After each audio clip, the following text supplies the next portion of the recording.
amazing conversation. It's been amazing just to kind of sort of set the stage and the groundwork, the framework, the foundation of why organized bartering makes sense for small to medium size and even some larger businesses. And so, just to summarize, I mean, there's so many benefits, right, Gav, of how these businesses are able to benefit from organized bartering.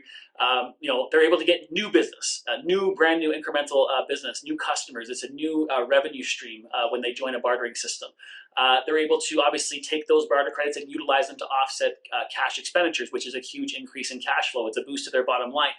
They're able to protect their margin. We talked about that, where they're not having to discount and teach businesses and teach customers to shop only when there's discounts. So protecting that margin, it gives them more buying power in the marketplace when they're leveraging the barter system. We just talked about it, being able to create more social impact, a huge importance. It's almost like creating a new budget to be able to create social impact. Again, it's this whole idea of reciprocity, this infinite loop of how they've been able to actually, offer up their service and then get things in exchange. This system of reciprocity. Moving idle inventory is huge. Not having to pay for that warehouse space. Being able to free up space in their retail store to bring in new goods. The more current goods and so on and so forth. Alternate financing. We just touched on that about the barter loans. Access to alternative financing sources through being able to obtain a barter loan, and it also ultimately creates additional budget, right? So when they're able to take their spare capacity, this unsold time and space, or idle inventory that's sitting on the shelf or in the warehouse, and they leverage the bartering ecosystem to create this new revenue stream. As these barter credits are coming into their account, they're able to create budgets for things that they might not have been able to afford, or they would definitely have not have been able to afford, like for things like advertising, which when you can take a barter credit and turn it into an advertising or marketing spend, it's literally then leveraging that to drive brand new unsolicited cash business, Canadian dollar business back to that business, that small business. Employee incentives is a huge thing. Being able to have a new budget for employee incentives, health and wellness, construction, upgrades, adding on to your building, renovating your home. Customer appreciation is a huge thing. Every business wants to be able to give back to their customers, but doesn't necessarily have the cash flow to do it. By being able to barter, they're now able to take those barter credits and use them for customer appreciation, which creates loyalty, and loyalty breeds more business, not only from them but also from referrals.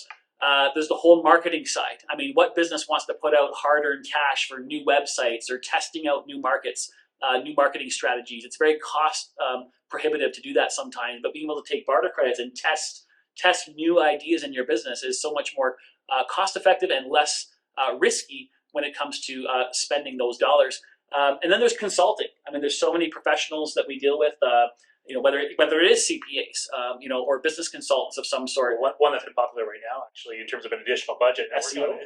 SEO, but also just the whole e-commerce and getting online at all, because there are a lot of, especially when you're dealing kind of small, medium-sized business, a lot of them haven't really figured out how to fully tap out online. They might have a website, or they might have a bit of a store or whatever, but they haven't really fully built out what an online presence looks like for them. Or in some cases, they've been able to get consulting that's helped them kind of redirect their business a little bit during this time where they can't do what they normally do, but they are able to consult themselves through an online platform. Yeah, exactly. Great point there.